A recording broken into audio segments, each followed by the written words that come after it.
ফেব্রুয়ারির প্রথমার্ধের মধ্যে নির্বাচন হবে। পৃথিবীর কোনো শক্তি নাই এই নির্বাচনকে ঠেকাতে পারে। এমন নির্বাচন করব যে সারা দুনিয়া অবাক তাকিয়ে দেখবে। অবাক মানে বেকুবে তাকা দেখবে, পরে কি বললো কি হলো। তোমারই শক্তি নেই ভোট করো, সেটা তুমি বুঝতে পারছো না। সরকার যেটা বলছে সেটা বিশ্বাস করছে না। That is a reality. তারপরও রাজনৈতিক অঙ্গনে নির্বাচন হবে কি হবে না একটা অনিশ্চয়তা। সরকার নিজের এই ব্যাপারে দোদুল্যমান। আপনি যে ভোট করবেন, ভোট পাহারা দেবে কে? পুরানো স্ট্রাকচার ভেঙে গেছে, নতুন স্ট্রাকচার এখনো গড়ে ওঠে নেই। বহু চরিত্রের মানুষ যেখানে আছে সেখানে সবাইকে একমত করা, এইটার জন্য পাগল কেন? Why are you afraid of দ্বিমত? তারা যদি ক্ষমতাকে 6 মাসের জায়গায় 9 মাস করে, 9 মাসের জায়গায় 9 বছর করতে পারে, তারপরে 9 বছর ধরে লুটপাট কিছু করতে পারবে, তেল জোরদার করে কিছু সম্পদ বাড়াতে পারবে।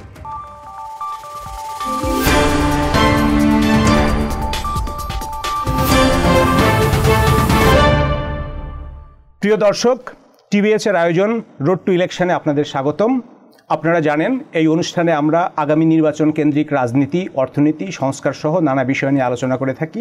আমাদের সাথে অতিথি হিসেবে আছেন দুজন বিশিষ্ট রাজনীতিবিদ। আমাদের সাথে আছেন মুজাহিদুল ইসলাম সেলিম, সিপিবির সাবেক সভাপতি। আমাদের সাথে আছেন জনাব মাহমুদুর রহমান মান্না, নাগরিক ঐক্যের সভাপতি। আপনাদের দুজনকেই স্বাগতম। আমরা একটু জাতীয় রাজনীতি এবং নির্বাচন নিয়ে একটু কথা বলতে চাই।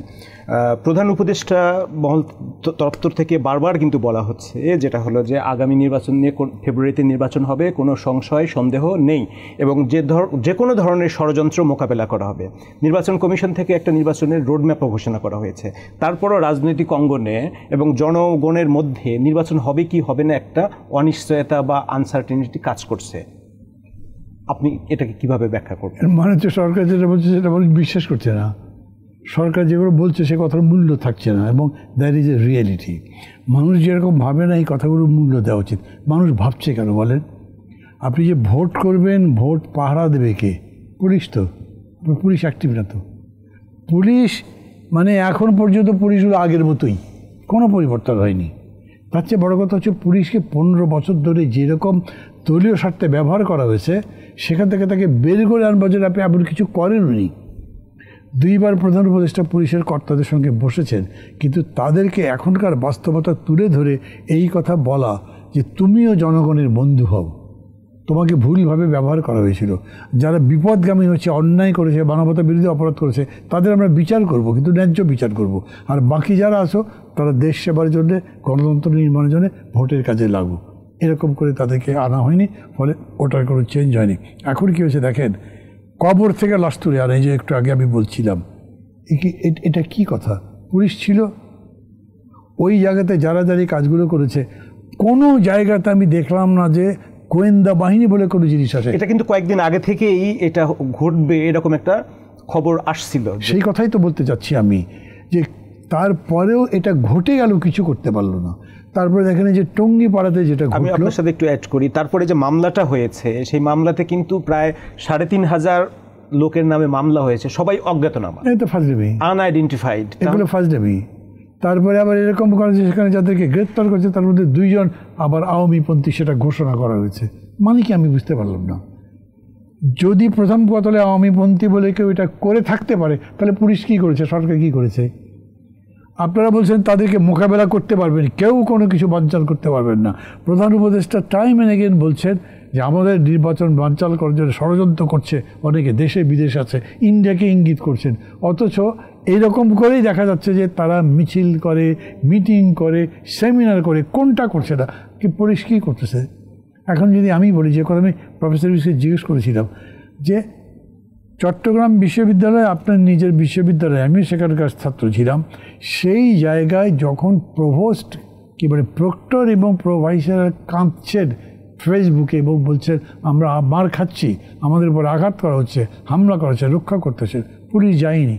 তো ব্যালট বাক্স ছিনতে করে চলে গেল, যার শক্তি আছে, মানে ভোট আবার পছন্দ করে নিয়ে চলে গেলাম। আর যদি ওই এলাকাতে তিনি একজন সেরকম কেউ হন যে পুলিশ মনে করে এরপর এরাই তো ক্ষমতায় আসবে, তাহলে তো যাবেই না, এখন থেকেই যাবে না। ভোটটা কীরকম করে করবেন? মানে ওরকম করে না বক্তৃতা করা যায় পৃথিবীর কোনো শক্তি নয় এটা রোধ করতে পারে। আর এই পৃথিবীর শক্তি আপনার সাথে করে সে তাই সেই তো শক্তি হতে পারে। আপনি সেটা কি জানেন? শেখ মুজিবুর রহমান তো বুঝতে কি পেরেছেন যে খন্দকার মোশতাক তার সাথে এই ষড়যন্ত্র করতে পারে। এই রকম অর্থে আমি বলছি খালি বিদেশে যারা বিদেশ যদি লাগে, আমেরিকা, ইউরোপ, কী বলে চীনা, রাশিয়া, এরা মিলে যদি করে বা আলাদা আলাদা ষড়যন্ত্র করলে ভোট করা যাবে কিনা সেটা তো একটা প্রশ্ন আছে, আমি ওগুলো রেখে দিচ্ছি। দেশের মধ্যেই পুলিশ ঠিক নাই এবং দেশে যারা পরিচালনা করছে যে উপদেষ্টা পরিষদ, তাদের মধ্যে আপনি কথা বলে দেখেন 4 জন উপদেষ্টাকে ফোন করলে 2 জনের কথা মিলবে, 2 জনের কথা মিলবে না। 2 জন বলবে এই সরকারের আর থাকা উচিত, এইভাবে নির্বাচন দিয়ে কোনো কাজ করা যাবে না। খুব কথাবার্তা বলে দেখেন। আমাকে যদি কেউ চ্যালেঞ্জ করতে চান তো টিভিতে তো শুনবেন আপনাদের এই অনুষ্ঠানের মধ্যে দিয়ে। আমি তাদের কাছে বলছি সরকার নিজেও এই ব্যাপারে দোদুল্যমান, কী করবে এবং ধরেন এটা রক্ষা করবার জন্য কী ব্যবস্থা করলো, আমরা ইলেকশনের আগে সবাইকে লটারি করে পুলিশ ট্রান্সফার করে দেবো। What a fun! লটারি করে কী হবে বলেন তো? সেদিন কর্নেল ওলি আমাদের যখন ইউনুস সাহেবের সাথে বৈঠক হলো তখন উনি বললেন যে এই সমস্ত তামাশা ছাড়েন, এইটা দিয়ে কিন্তু কিছু হবে না। বিভিন্ন জন এই নির্বাচনে যে সমস্ত সংশয় তৈরি হয়েছে, যে চ্যালেঞ্জগুলো আছে সেগুলো বলেছেন, প্রফেসর ইউনুস জবাব একটারও দেননি। উনি শুধু ওটাই বলছেন ষড়যন্ত্র হচ্ছে, কিন্তু আমরা যদি ঐক্যবদ্ধ থাকি তাহলে কেউ কিছু করতে পারবে না। আপনাদেরকে তো ঐক্যবদ্ধ হওয়ার কথা বলছেন, রাজনৈতিক দলগুলোকে ঐক্যবদ্ধ হওয়ার কথা বলছেন, আর আপনি বলছেন তার উপদেষ্টা পরিষদ তাদের বক্তব্য বিশ্লেষণ করলে যেটা মিল অমিলের একটা বিষয় তুলে আনছে। সারা বাংলাদেশ জুড়ে চলছে কি জানেন, সরকার আর আর্মির মধ্যে এক মিল নেই। আপনি জানেন কিনা আমি জানি, নিশ্চয়ই জানেন, না জানবেন কেন? কত রকম কথাবার্তা আছে, আমি কোনোটাতেই কান দিচ্ছি না। আমি মনে করছি ভোট করবার দায়িত্ব তো সরকারের আছে, তার সাথে সাথে সরকারকে বলে রাখা উচিত this is a unique government in the whole world, যাকে সবাই সমর্থন দিয়েছে। এখনও কেউ এরকম করে বিরোধিতা করছে না। সেই সরকারটা নির্বাচন তুলে আনতে পারবে না কেন? উনি আলাদা আলাদা করে বিএনপিকে ডাকে, আবার জামাতকে ডাকে, আবার এনসিপিকে ডাকে, কেন সবাইকে একসাথে ডাকেন? ডেকে বলেন লোক এই 13 মাসে এই ভোটের প্রক্রিয়া, গণতন্ত্রের উত্তরের প্রক্রিয়া আমি এতদূর পর্যন্ত পেরেছি, সামনে এতগুলো চ্যালেঞ্জ দেখছি, এই সংকট দেখছি, আমি আপনাদের সহযোগিতা চাই। বিকজ ভোটটা আমার না, ভোট আমাদের সবার, আপনাদেরও। এই ভোট আপনারাও ঠিকমতো করতে পারলেই আপনারা ঠিকমতো রাজনীতি করতে পারেন, দেশ এগোবে। আপনারা আসলে কীভাবে করা যায় বলেন। উনি তো সবাইকে ডাকছেন না। আমি খুব স্পষ্টতই বলি, এই ভোটে বিএনপির দায় আছে না, এই ভোটে সেলিম ভাইয়ের দায় আছে না, কম বেশি আছে, আমার দায় আছে না, কিন্তু আমাদের দায়ের কথা তো না, আমরা মনে হচ্ছি সরকারই করবে। আর সরকার যে কী করে তা আমি বুঝতেই পারি না। অনেস্টলি যদি বলি, এই যে বক্তৃতা করে না, পৃথিবীর কোনো শক্তি নেই এই নির্বাচন বানচাল করতে পারে, তার ব্যাপারে এমন নির্বাচন করব যে সারা দুনিয়া অবাক তাকিয়ে দেখবে। অবাক মানে বেকুবে তাকা দেখবে, পরে কি বলল কি হলো, এরকম যদি হয়ে যায় তখন একই কথা বলবে। মানে একদম সুনির্দিষ্টভাবে মানুষের মধ্যে যে কনফিডেন্সটা নাই। আমি অনেকে বলেন যে স্যার আপনি ওই 3 দলের সাথে বক্তৃতা করার সময় বা আলোচনা করার সময় বললেন নির্বাচন হবেই, খুব দৃঢ়তার কথা বললেন। ঠিক আপনার বক্তৃতা ছাপা হয়েছে পত্রিকার পৃষ্ঠার বাঁ দিকে, ডান দিকে ছাপা হয়েছে রেহমান সাবরের বক্তৃতা। তিনি বলেছেন 1 বছরের সংস্কারে কিছু হয় নাই, বাকি 6 মাসে কী করতে পারে, প্রায়োরিটি ঠিক করতে পারেনি। হ্যাঁ, দেন হোম আই বিলিভ। আমার কাছে আপনিও খুবই শ্রদ্ধার্য, আমার কাছে কিন্তু রেহমান সাবরও শ্রদ্ধার্য। কাকে বিশ্বাস করবো আমি? আমার মতো মানুষ কাকে বিশ্বাস করবে? পুরা দেশ তো এরকম জায়গায় চলে যাচ্ছে। এখন বুদ্ধিজীবীদের বা যারা ধরেন অনেক আশা নিয়ে প্রফেসর ইউনুসের উপর মানে বিরাট আশা নিয়ে বুক বেঁধেছিল, তারা মনে করে কই উনি তো পারছেন না। অনেকেই এরকম মনে করে। তো আমি মনে করি সেটা তো দোষের কিছু না, ওনার পারবার কথা তো না, উনি তো এটা পারেননি। যদিও জিয়াউর রহমানের অভিজ্ঞতা ছাড়া এসে দেশ চালিয়ে এত দূর চলে এসছেন, অনেক বড় কাজ করেছেন, উনি পারছেন না। তুমি সবাইকে নিয়ে প্রপোজাল আমাদের পক্ষ থেকে সমস্ত অংশীদের ডেকে একটা বডি করেন, একটা কাউন্সিল বলেন, একটা পরিষদ বলেন, যাই বলেন, টাইম টু টাইম ধরেন মাসে একবার করে তাদের সাথে বসেন, দেশের কি কি সংকট, তারা কী সাজেশন দেয় সেগুলো নিয়ে চলেন। উনি তো এটা করেন। করণীয় আছে এখানে। হ্যাঁ, উনি তখন বিএনপিকেও রেসপন্সিবল করতে পারেন, জামাতকেও রেসপন্সিবল করতে পারেন। আজকে যে থিওরিটিক্যাল ডিবেটগুলো উঠছে তাকেও উনি অ্যাড্রেস করতে পারেন। উনি তো কোনো থিওরিটিক্যাল ডিবেটের কোনো প্রশ্ন বলেননি। এখন যে আটকে গেল, ধরেন প্রায় আটকে যাওয়ার মধ্যে তো হয়েছে কি, সনদ কীভাবে হবে, এর লিগ্যাল গ্যারান্টি কী, উনি কারোর সাথে কথা বলে সংবিধানের উপরে প্রাধান্য পাবে কিনা না, ওইটা তো চাপের মুখে এখন ওরা বলছে না ওইটা করবে না, বিধান কি বলবে। তারপরে যেটা এখন করছে, এখন দেখা যাচ্ছে সেটা হচ্ছে কি বলে, বিশেষ সাংবিধানিক অধ্যাদেশ দেবেন রাষ্ট্রপতির এরকম অধ্যাদেশ ক্ষমতা আছে, ঘোষণা দেয়নি, কিন্তু আজকের পত্রিকাতে সংবিধান বহাল থাকলে সেই ক্ষমতা তো রাষ্ট্রপতির নেই। সংবিধানের উপর দেশে কিছু থাকতে পারে না, সিম্পল। হ্যাঁ, পার্লামেন্ট যখন আছে তখন পার্লামেন্ট তারা করতে পারে, কিন্তু পার্লামেন্ট নাই, তখন সংবিধানের উপর আপনি যাবেন কি? আপনি প্রেসিডেন্ট কি সাংবিধানিক বিশেষ নির্দেশ দেওয়ার ক্ষমতা রাখেন? রাষ্ট্রপতির আদেশ বলে একটা জিনিস আছে, কিন্তু সেই রাষ্ট্রপতির আদেশও পরবর্তীকালে নালিফাই করে দিতে পারে কোর্ট। কিন্তু ওনারা বলছে সাংবিধানিক আদেশ, তার মানে কি? টোটালি কনফিউশনের মধ্যে আছেন তারা যে এরকম করে কথা বলছেন না, কোনো শক্তি নেই। আরে তোমারই শক্তি নেই ভোট করে, সেটা তুমি বুঝতে পারছো না। তোমার দুর্বলতার জন্য যে ভোট নাও হতে পারে, আটকে যেতে পারে। এখন কি হয়েছে বলছে সবগুলো মিলে তফসিলের মধ্যে দেবো। তো নোট অফ ডিসেন্ট নিয়ে তফসিল হতে পারে? বলেন, তফসিল তো is a part of constitution, তার মধ্যে নোট অফ ডিসেন্ট কীরকম করে থাকবে? সেটা কী করাবে? বিএনপির সাথে তারা বসছে, বিএনপি খুব স্ট্রেট বলেছে নোট অফ ডিসেন্ট দিয়েছি বানিয়ে আমরা ওটা অ্যাগ্রি করি না, অতএব আগামী সংসদে বসলে যে অ্যাগ্রি করবো এরকম তো আমরা বলতে পারবো না। তো ওইটা রিজলভ কী করে হবে? তাহলে একটা বুদ্ধি তো আপনার করতে হবে। মানে এই লড়াইটা এখন আবেগের লড়াই না করে শেখ হাসিনার বিরুদ্ধে, শেখ হাসিনা ধ্বংসক মরে যাক এইসব বলে তো আপনি দেশ এগিয়ে নিতে পারবেন না। এখন আপনাকে বলতে হবে যে এইখানে আটকে আছি, আবার যাতে স্বৈরতন্ত্র ফিরে আসে তার জন্য এই ক্লজ বানালাম, আবার যাতে ভালো মতো নির্বাচন, সেই জন্য নির্বাচন বিধির এই পরিবর্তন করলাম, জনগণ যাতে এগুলো সুখ পায় তার জন্য তার মৌলিক মানবাধিকার, গণতান্ত্রিক অধিকার এইভাবে নিশ্চিত করলাম। এগুলো সবই বুদ্ধিবৃত্তির চর্চা। সেটা প্রফেসর ইউনূসের সবচেয়ে ভালো করবার কথা। উনি যদি ডাকেন তাহলে বাংলাদেশের সবাই তাকে রেসপন্ড করতো, কাউকেই তো উনি ডাকেন নাই। মানে উনি আমার টিচার ছিলেন, বড়িজেলাম। আবার আসবো মুজাহিদুল ইসলাম সেলিম, অনেক কনফিউশনের কথা শুনলাম, কাকে বিশ্বাস করবেন? বিশ্বাস অবিশ্বাসের কথাও আসছে, যেটা হলো বলা হচ্ছে নির্বাচন হবে, দুনিয়ার কোনো শক্তি নাই নির্বাচনকে আটকে রাখার, আবার জনগণ বলছে নির্বাচন আদৌ হবে কিনা। আমি কিছু কথা বলছি। একটা গান আছে, কবিতার লাইন আছে, জয় করে তবু ভয় কেন মর যায় না। বাংলাদেশে বারবার এই পরিস্থিতি হয়, আমরা জয় করি কিন্তু ভয় যায় না, কেন জয় ধরে রাখতে পারি না। আগে আমি এই পয়েন্টটা উল্লেখ করেছি। এবং মানুষের ভিতরে এই যে সংশয়, ইলেকশন হবে কি হবে না, এইটার পেছনে যদি আসলে আপনি ভালো করে চিন্তা করেন তাহলে পরে দেখবেন বেনিফিশিয়ারি কারা, এইটা দিয়ে অ্যানালাইসিসটা করতে হবে। ম্যাটেরিয়াল বেনিফিশিয়ারি, বৈষয়িকভাবে সুবিধাপ্রাপ্ত হয় কারা, ইলেকশন হলে কারা সুবিধাপ্রাপ্ত হয়, ইলেকশন না হলে কারা সুবিধাপ্রাপ্ত হয়। এটা আন্তর্জাতিক শক্তিও আছে, আঞ্চলিক শক্তিও আছে, যেটা আমরা বলি সাম্রাজ্যবাদ, আমেরিকা, ইন্ডিয়া বা অন্যান্য শক্তি, সেগুলো সব নাম আমি উল্লেখ করলাম। আমেরিকার ইন্টারেস্ট আমরা পরিষ্কারভাবে দেখতে পাচ্ছি। হিউম্যানিটেরিয়ান করিডর, ওইখানে চট্টগ্রামে কন্টেনার টার্মিনাল, সেটা তাদের কোম্পানির হাতে নিয়ে নেওয়া, সেন্ট মার্টিনস এটা করা হচ্ছে। ইন্ডিয়ার স্বার্থ হলো একভাবে ছকে ensuring the existence of the Hasina regime, এইভাবে সেই ছক বেঁধে একটা দাঁড় করিয়েছিল। সেই ছক তো আর এখন থাকছে না, they have their own interest. আর আমাদের দেশের ভিতরে যদি বলেন, তাহলে আমি ইকোনমিক অর্থনৈতিক জায়গা থেকে বলছি না, সামাজিক বা রাজনৈতিক শক্তি হিসাবে বলছি, যারা এখন ক্ষমতায় অধিষ্ঠিত স্বাভাবিকভাবেই দ্যাট তারা যদি ক্ষমতাকে 6 মাসের জায়গায় 9 মাস করে, 9 মাসের জায়গায় 9 বছর করতে পারে, তারপরে 9 বছর ধরে লুটপাট কিছু করতে পারবে, তেল দরবার করে কিছু সম্পদ বাড়াতে পারবে, কিছু খবরাখবর তো বেরোচ্ছে। দ্যাট ইজ দ্য ইন্টারেস্ট যেটা তাদেরকে প্রলুব্ধ করে সবসময় যে ইলেকশনটা একটু যদি পিছিয়ে দিই। আবার বিএনপি মনে করছে যে এতদিন তো এটা আওয়ামী লীগ 16 বছর চালিয়েছে, আমরা বঞ্চিত হয়েছি, ক্ষুধার্ত। এই আস্থা অনাস্থার জায়গায় যেটা হলো আইনশৃঙ্খলা পরিস্থিতি খুবই নাজুক, মব ভায়োলেন্স বলে একটা সমস্যা আগেও ছিল, এখন বলা হচ্ছে ক্রমাগত এটা আরও বাড়ছে। তো এই মব ভায়োলেন্স নিয়ন্ত্রণের উপায় কি? আমি বললাম, আবার বলছি, মব ভায়োলেন্স বলেন আর যে কিছুই বলেন, যদি ওইটার পেছনে কোনো ইন্টারেস্ট গ্রুপ কাজ না করে তাহলে ওইটা হবে না। তাহলে আগে ইন্টারেস্ট গ্রুপকে খুঁজে বের করে, অবশ্যই ওর জন্য এটা সামগ্রিকভাবে, আগে পরের ব্যাপার না, এটা সামগ্রিকভাবে অ্যাপ্রোচ নিয়ে, সর্বাঙ্গে ব্যথা ওষুধ দিব কোথায়, এরকম একটা পরিস্থিতি হয়ে গেছে।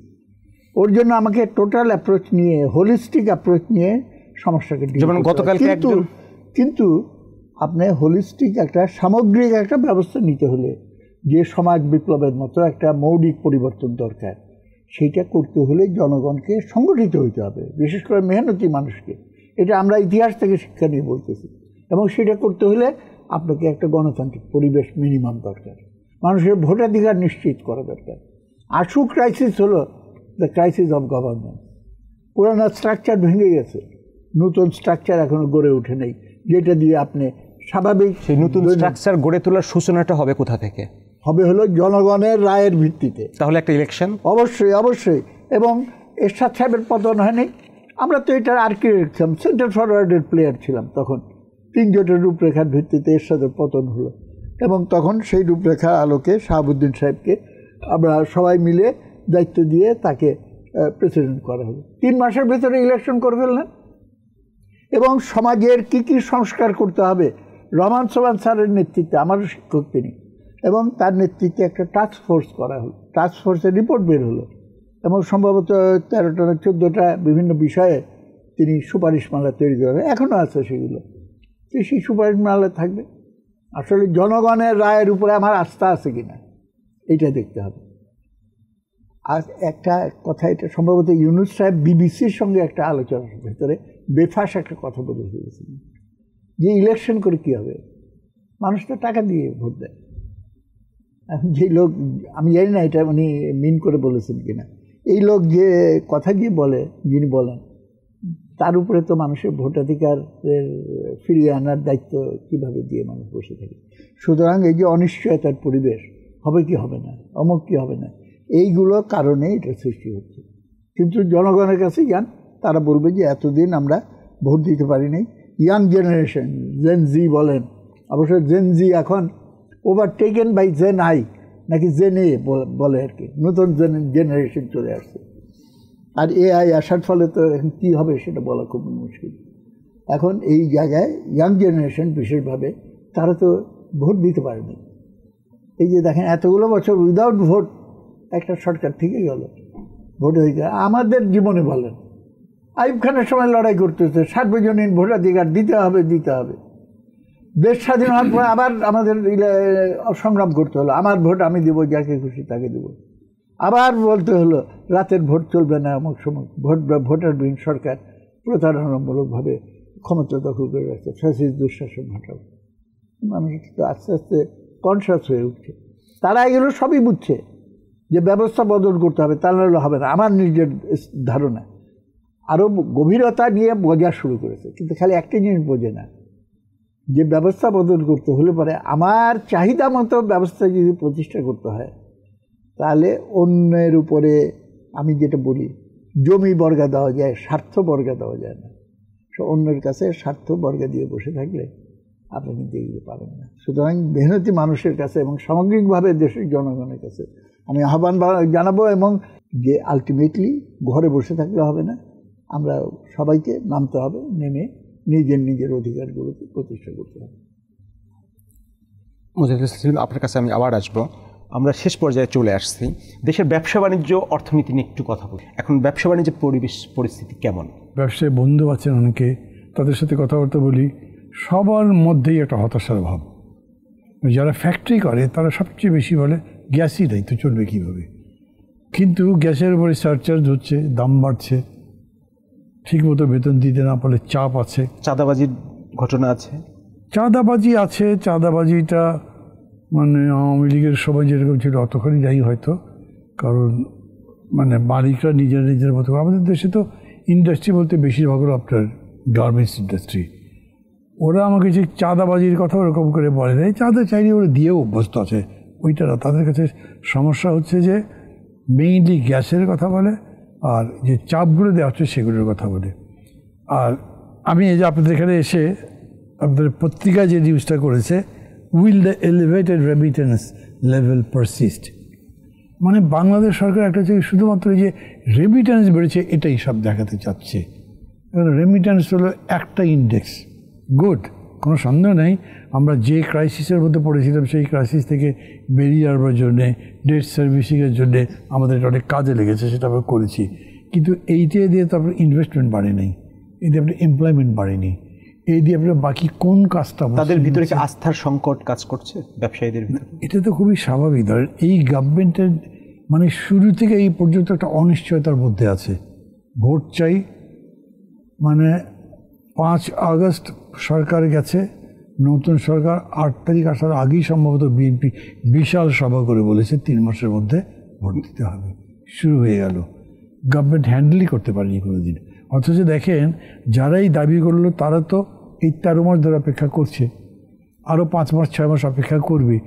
এই যদি হতো তাহলে আপনি এই হিসাবটা যদি আগে করতে পারতেন, করে মানুষকে বোঝাতে পারতেন যে 2 বছর নিশ্চিন্তে ব্যবসা করতে পারে, তারপরে ভোট হবে এবং তারপরে এই কাজটা করব। তো দোষ দিতে পারবেন না, বিকজ ওই এডি সাহেবের কথা ধরতে হয়। আবার তারা তাদের নিজেদের জায়গায় সবাই সাকসেসফুল, কিন্তু যে জায়গায় তাদের এখনকে দায়িত্ব দেওয়া হয়েছে তার সম্পর্কে কোনো তাদের ধারণাই নেই। ফলে তারা এইটাকে প্ল্যানই করতে পারেন নাই যে এরকম করে এই ক্রাইসিসগুলো আমরা মেটাবো। এবং অর্থনীতির আরও অনেকগুলো দিক আছে, বিশেষ করে ব্যবসা বাণিজ্য তো খুবই মন্দা আছেই। বাকিটা হচ্ছে ধরে যে পিপলের যে ইনকাম জেনারেশন, সেরকমও কোনো সুযোগ নেই। ভেতরে ভেতরে বেশ অভাব আছে, বেশ অভাব। এবং এই অভাবের ফলে মানুষ যে কষ্টে আছে সেটা হয়তো ওরকম করে প্রকাশ করতে পারছে না। কিন্তু যখন আপনার টিসিবি ট্রাকগুলো এসে তখন তার পিছনে লাইন লম্বা হচ্ছে, মানুষ দৌড়ায়। আমি তো কয়েকদিন দেখেছি, ধরেন আর কোনো গুডস নাই দেবার মতো, ট্রাক চলতে শুরু হয়েছে, মানুষ পেছনে দৌড়াচ্ছে। আমি অন্তত পক্ষে ধরেন 200-300 গজ পর্যন্ত দেখছি যে মানুষ দৌড়াচ্ছে। খুবই খারাপ লাগে তখন, কিছু তো হলো না। জানি না ধরেন আমি বা সাইম বা যদি ক্ষমতায় থাকতাম এখন আমরা পারতাম কি এরকম করতে বলতে পারবো না। কিন্তু যিনি এখন দায়িত্বে আছেন তাকে তো আমরা অর্থনীতির জাদুকর মনে করি, বা এরকম তার একটা ইমেজ হয়েছে পৃথিবীতে। না উনি ওটা করতে পারলেন, না রাজনীতির সুস্থতা আনতে পারলেন। এখন বিদেশিরাও বলছে আমরাও ইনভেস্টমেন্ট করবো না, কারণ তোমার গভর্নমেন্টের ক্যারেক্টার বোঝা যাচ্ছে না। আর একটা কী হয়েছে দেখেন, এখন যেহেতু আগের বডি পলিটিকটাই, যে রাজনীতির যে চালচিত্র ছিল বদলে গেছে। আওয়ামী লীগ পরাজিত এবং তার গোষ্ঠী শুদ্ধ, মানে তার যত দোষর টোষর ছিল সব শুদ্ধ পলাতক। এখন নতুন অ্যালাইনমেন্টের মতো একটা ব্যবস্থা হয়েছে, বা এই দিকেই হয়তো যাচ্ছে। আমি জানি না ফাইনালি কী হবে, কিন্তু এইটা নিয়েও তো মানুষের স্পেকুলেশন। একটা বিজনেসম্যান যে টাকা ইনভেস্ট করবে তার যদি মনে হয় এরপর আসলে কী আসবে। রিসেন্টলি তো এই যে জাতীয় পার্টির অফিস আগুন দেওয়ার পরে যে প্রোপাগান্ডাটা তারা করেছে, তাতে মানুষ ভাবছে ব্যাপার কি, সরকারে যদি বিএনপি যায় তাহলে কি বিরোধী দল আওয়ামী লীগ আসছে, তাহলে তো আবার আগের অবস্থা। অথচ এই সমস্ত ব্যাপারেই রাজনীতির প্রশ্নের জবাব না দিয়ে আপনি অর্থনীতি ঠিক করতে পারবেন না। বিকজ পলিটিক্স হলো ইকোনমিক্সের কনসেন্ট্রেটেড এক্সপ্রেশন। তারপরে ইকোনমিতে যত দ্বন্দ্ব আছে যা আছে সেগুলো রিজলভ করবেন তো পলিটিক্স দিয়ে, সেটা করেননি। ইকোনমিক মেজার দিয়ে করবেন, দুটোর কোনোটাই করতে পারেননি। ফলে কিছু একটাই জিনিস হয়েছে, আমি বলবো কেবল রেমিটেন্স। এবং এই সরকারটা তো চোর ডাকাত নয়, লুটেরা নয়, ফলে টাকা মেরে খাচ্ছে তারা। তো এই টাকাগুলো তারা যদ্দূর পারছে ভালো ইউটিলাইজ করার চেষ্টা করছে। এইটুকু আপনি এই মুহূর্তে যদি আমাদের আসলে আশু করণীয় কি, আশু করণীয় খুব বিস্তারিত আমরা আলোচনায় যেতে চাই। মানে ধরেন আমি দেশের প্রধানমন্ত্রী হয়ে গেছি, এখন আমি প্রথম পুলিশকে ডাকবো, ভাই দেশ বাঁচাতে হবে, তোমার এই এই এই কাজ। আই ওয়ান্ট টু সি যে from this moment police is behaving, না হলে কিছু হবে না। তারপরে এক এক করে আমি প্রায়োরিটি ঠিক করবো। পুলিশের কথা কি বলছি, একবার মানুষের মধ্যে যদি বিশ্বাস আসে যে 6 মাস পরে একটা ভালো ভোট হবে এবং সেই ভোটের পরে দেশটা ভালোভাবে চলবে, তাহলে এখন থেকে দেশটা চলতে শুরু করবে। মানুষ তো ওই বিশ্বাসের জায়গাটাই তৈরি করতে পারছে না, বা তারা পাচ্ছে না, সরকার সেটা তৈরি করতে পারছে না। ধন্যবাদ আপনাকে। মুজাহিদুল ইসলাম সেলিম, আশু করণীয় উনি যেটা বললেন, যে এই মুহূর্তে আপনি প্রধানমন্ত্রী হলে আপনার আশু করণীয় কি ডিসাইড করতেন? আশু করণীয় হলো সরকার কোনটা সরকার, আমাদের এখন যারা সরকার হিসেবে ক্ষমতায় অধিষ্ঠিত, এটা হলো অন্তর্বর্তীকালীন সরকার। এই কথাটা মনে রাখতে হবে। এটা কোনো বিপ্লবী সরকার না, এটা কোনো রেগুলার সরকার না, অন্তর্বর্তীকালীন সরকার। মানে একটা অবস্থান ছিল আরেকটা অবস্থানে যেতে হবে, মাঝখানের পিরিয়ডটা সে কাভার করবে। কী ছিল আর কোথায় যেতে হবে? অনির্বাচিত আওয়ামী দুঃশাসন যেতে হবে নির্বাচিত সরকারের জায়গায়। সো এইটা হলো তার সেন্ট্রাল টাস্ক, কেন্দ্রীয় কর্তব্য। আপনাকে ইলেকশনের রাস্তায় থাকতে হবে অলওয়েজ। অবশ্যই থাকতে হবে, কিন্তু ইলেকশন ফ্রি অ্যান্ড ফেয়ার হইতে হবে।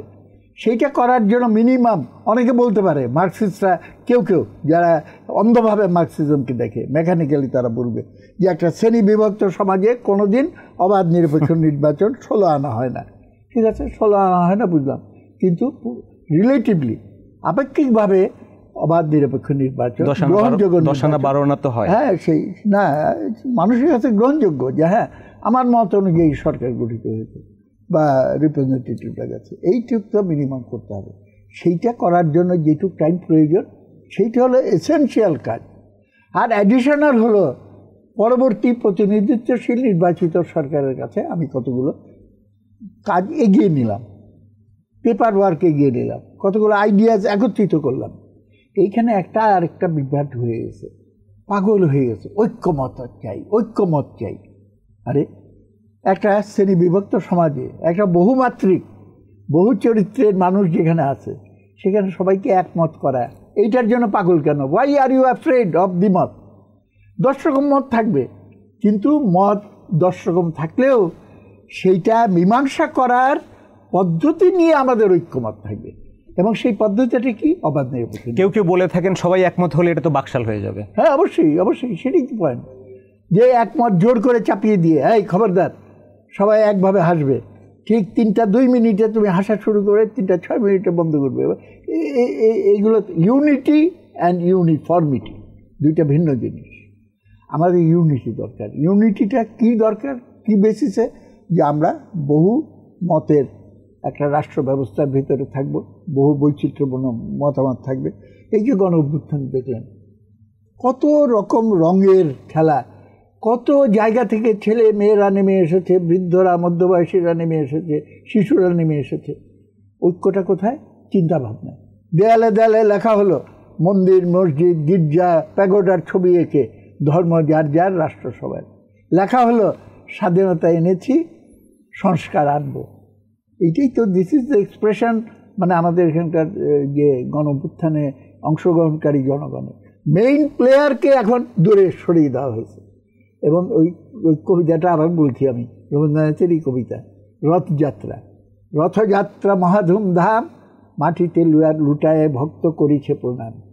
রথ ভাবে আমি দেব, পদ ভাবে আমি, মূর্তি ভাবে আমি দেব, হাসে অন্তর্যামী। অন্তর্যামী হলো, মেইন নায়ক হলো জনগণ। জনগণকে আমরা ভুলে গেছি। এখন আমরা মাস্টার মাইন্ডকে, আমরা কে মেটিকুলাস প্ল্যানিংয়ে কে ছিল, আমরাই এখন ক্লেম করতে পারি যে এই দেশ আমাদের দখলে চলে আসছে, আমাদের সম্পত্তি হয়ে গেছে। এই রকম মানসিকতা থেকে প্রবণতা সৃষ্টি হয় যে ঠিক আছে, আরেকবার সঠিক বয়ান দিতে পারলে আমরা আরেকটা যা ইচ্ছা তাই করতে পারবো। সুতরাং এটা বলে না, হরতাল ডেকে আপনারা 16 বছর কিছু করতে পারেননি। আমরা এটাকে যখন ঢাকা ব্লকের নাম দিলাম, তখন মানুষ বলল যে ভিন্নতর কিছু, এটা সঙ্গীত বয়ানের প্রতিযোগিতায় কিন্তু সমাজ চলে না। সমাজ চলে হলো শ্রেণী স্বার্থের দ্বন্দ্ব, এবং সেটা নিরসনের জন্য যে সংঘাত এবং শক্তি সমাবেশ গড়ে ওঠে, সেইটার আলোকে হয়। এটা পরিষ্কারভাবে দেখা যাচ্ছে এখনকার এই জায়গাটায়। সেই কারণে আশু করণীয় হলো একটাই, সেটা হলো একটা নির্বাচিত সরকারের হাতে ক্ষমতা হস্তান্তর করে দেওয়া, এবং সেই নির্বাচিত সরকার যদি অবাধ নিরপেক্ষ নির্বাচন যথাসম্ভব করা যায়, জনগণের উপর আস্থা রাখতে হবে, এবং তারা এমন প্রতিনিধি নির্বাচন করবে না যারা তাদের স্বার্থের বিরুদ্ধে যায়। জনগণকে তখন রাখাল যেমন গরু পাহারা দেয়, সব ইয়েদেরকে পাহারা দিতে হবে। আমি খুশি হতাম যদি ইলেকশন কমিশনের যে বিধিবিধানগুলো তৈরি করেছে ওইখানে না ভোটের বিধানটা রাখা হতো, এবং রাইট টু রিকল, অনেক দেশে আছে না ভোট রেখেছে, বাট ওইটা আংশিক, যেখানে কোনো মানে বিনা প্রতিদ্বন্দ্বিতায় একজন নির্বাচিত হতে যাচ্ছে সেটাকে আটকানোর জন্য না ভোট রাখা হয়েছে। এটা আসলে ইফেক্টিভ না, ইফেক্টিভ না, এটা প্রায়োগিক কতগুলো সুবিধার চিন্তা করে, টেকনিক্যাল চিন্তা থেকে করেছে। কিন্তু এইটা মেইনলি হলো যে কজন দাঁড়িয়েছে, আমি কারো উপরে বিশ্বাস রাখিনি এই জায়গা থেকে। কিন্তু তার চেয়ে ইম্পর্টেন্ট হলো রাইট টু রিকল। আমরা এতগুলো মানুষ তোমাকে প্রতিনিধি পাঠিয়েছি, 5 বছরের জন্য পাঠিয়েছি, মানে তোমাকে ফ্রি লাইসেন্স দেই নাই। প্রত্যেকটা মুহূর্তে তোমাকে আমি হিসাবের ভিতরে রাখবো, এবং প্রয়োজন মতো তোমাকে প্রত্যাহার করে আরেকজনকে আমি পাঠাবো। আপনাদের দুজনকেই ধন্যবাদ আমাদেরকে সময় দেওয়ার জন্য। সুপ্রিয় দর্শক, আজকের মতো আমরা এখানেই শেষ করছি। ভবিষ্যতে আবার নতুন অতিথি নিয়ে আপনাদের সামনে হাজির হব। ভালো থাকবেন, সুস্থ থাকবেন, নিরাপদে থাকবেন।